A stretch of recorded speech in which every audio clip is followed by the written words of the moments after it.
Hello everyone, welcome to Valley News now at 11. Duke Schindler here with you on this Thursday afternoon. We're almost to Friday and warmer temperatures, they are ahead, do not be mistaken. We got a lot to go through when it comes to the weather, so let's not mess around here and head on right over to Lisa Green for an update on what to expect today and tomorrow. Good morning. Today we are talking about a quieting stretch here today and into tomorrow between the clipper that we saw on Wednesday and the more active weather to come this weekend. It is more gray. There'll be some areas where we continue to get some breaks in the clouds, but more on that mostly cloudy side through today. A few flakes and flurries, but in general, we're going to be on the drier side with lighter wind this afternoon. A chance for precip into South Dakota, so if you're heading in that direction, you may run into that. And then moving on into tonight, we clear out. We're going to be quieting down, setting us up for a really nice Friday. We are first alerting you to the chances for this lightning this weekend, a chance for some thunderstorms popping up on Sunday as we're warming up this weekend and getting into a more active pattern to come. So get ready for that. Looking at temperatures climbing into the 50s by Friday, Saturday in that same range with an increasing chance for precip. And then again on Sunday, our first alert weather day with that possibility for some thunderstorms. And thank you very much for that, Lisa. Now taking a look at what we can expect here. Obviously 32 degrees in Fargo, winds coming at 9 miles an hour. And as you can see, as the hourly goes on, 0% precipitation here on out throughout the day. Feels really good to finally have a break from the snow, sleet, rain, the mix, everything. Heading into tomorrow, it's going to get a little warmer, as you can see, all the way up to 55. We might be touching those 60-degree temps. And as you can see, while we move on throughout the day, bringing us up to the 11th, 44 degrees. And of course, we heard from Lisa that there is a thunderstorm chance coming around here on Sunday. So taking a look at our 10-day outlook, you can see it right there. Getting up to 75, though. We love to see that isolated thunderstorms around the area, so you may be able to see it, you may be a part of it, you may just miss it.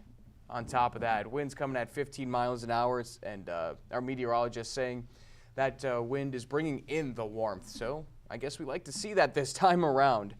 Now moving throughout the rest of the day, or week I should say, next week 51. Little dip there on Tuesday all the way down to 38, but then little more consistency. Mostly 50s through the rest of next week here, so looking very good.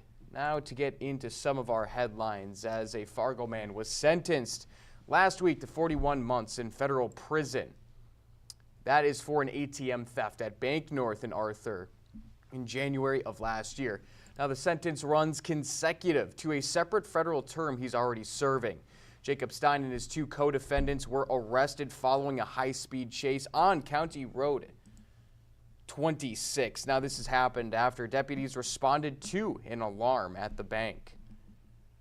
The vehicle can become a pretty dangerous weapon. At that time of night, usually we don't have a lot of traffic on County Road 26, and our deputies are constantly weighing, the risk to cost benefit and pursuing that vehicle and getting those individuals apprehended before maybe someone else gets hurt.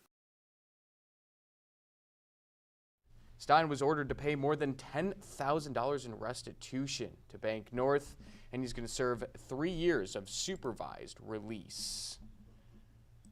All right, we'll get rid of that and keep moving on here.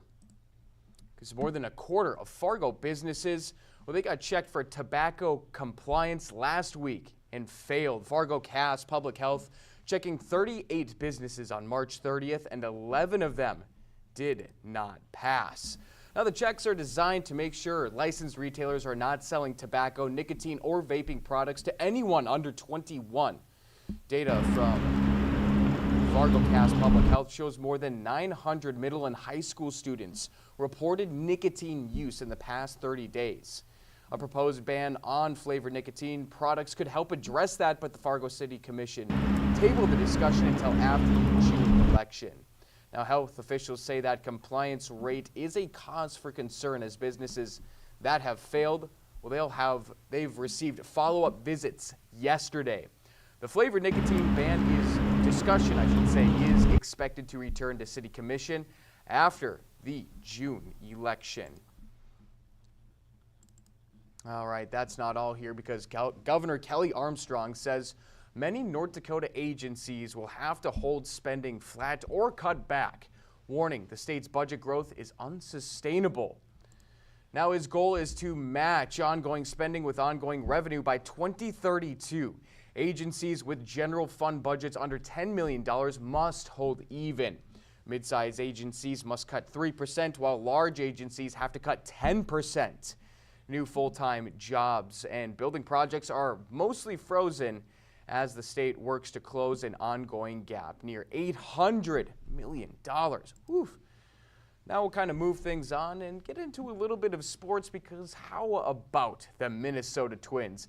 Came into this series versus Detroit at 3-6 on the season. I gotta say, this team's starting to impress me, at least early in the season.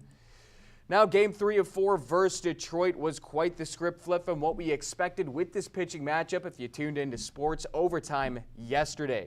Framber Valdez came into this one with a 0.75 ERA, while Bailey Ober, of course, we've seen him struggling.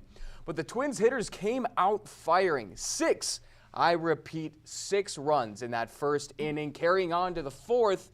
Minnesota would tack on one more from a Luke Keeschel single to center, scoring Byron Buxton, making it 7-0. Twins should be able to wrap that up, right? Well, as we know, no Minnesota team can just win a game without making you sweat just a little bit. We went into the 7th inning with the Twins up 8-2. A rough outing for Anthony Banda, top 7. The Tigers scored 4 runs, including a wild pitch after Banda was pulled. Thankfully, Minnesota able to pull it together and grab those final 6 outs. Twins win their first series of the season with the potential for the sweep today. First pitch for Game 4 coming at 12:40.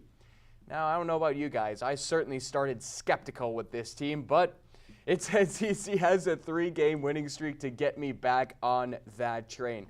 You caught my attention, Twins. Let's see if you can keep that attention as the season starts moving on here. But before we let you go, of course, we can't leave you without mentioning UND and the Fighting Hawks. Yes, the Frozen Four is ready to drop the puck at 4 p.m. versus Wisconsin, the Badgers. That's going to be played in Las Vegas, and you can catch the game on ESPN2. Like I said, puck drop is at 4.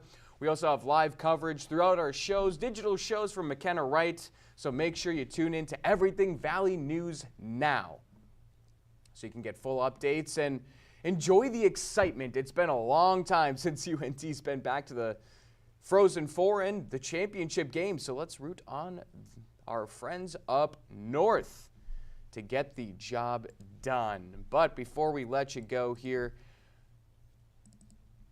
springtime slowly making its way into our region. And I say that very slowly. It certainly feels like we're just teetering on the edge of finally getting some warm weather.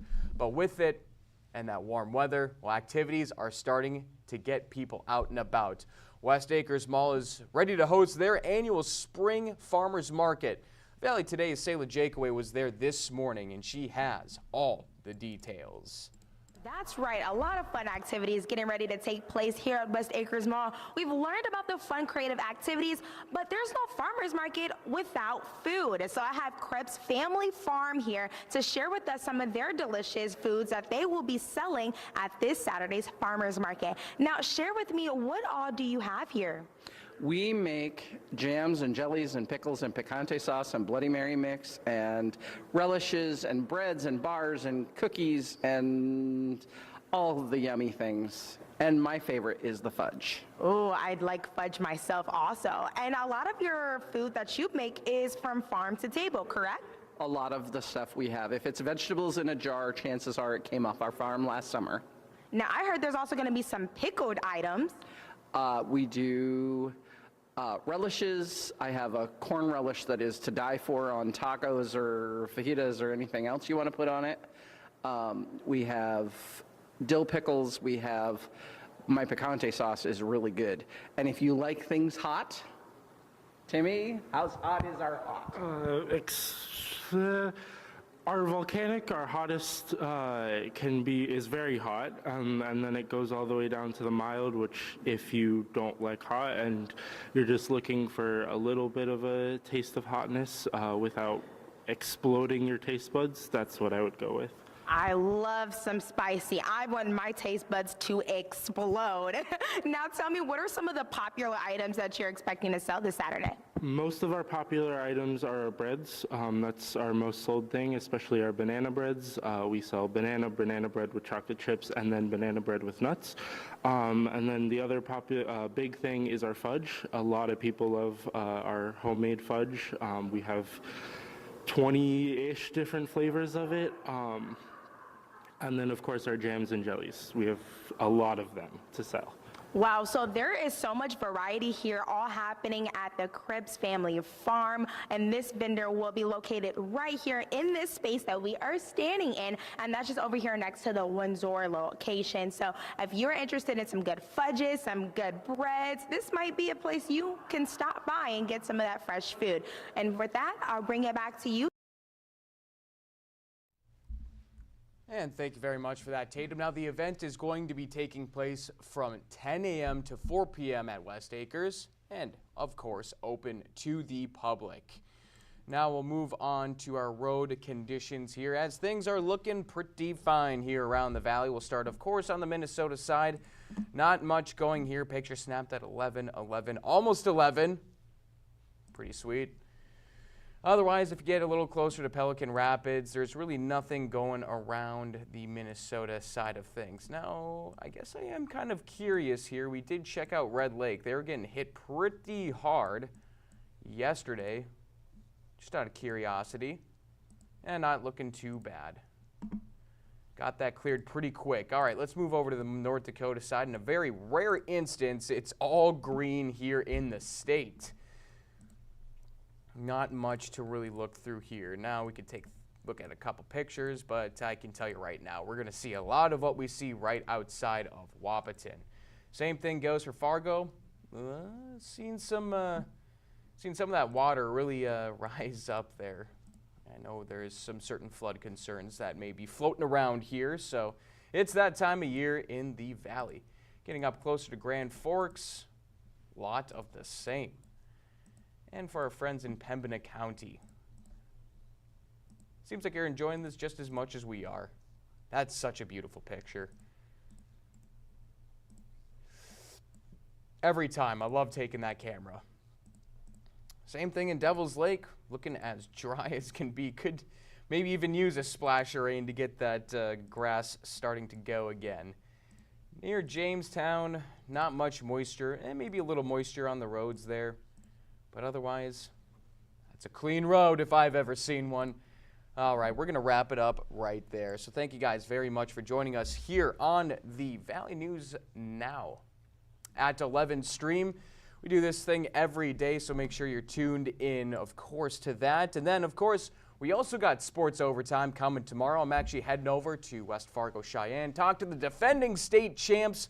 We'll have a story on that ready for you tomorrow for Sports Overtime, including an update on UND hockey, Minnesota Wild, Minnesota Timberwolves, Minnesota Twins. We'll be covering it all here on Sports Overtime. Come Friday, 1 p.m. Do not miss it.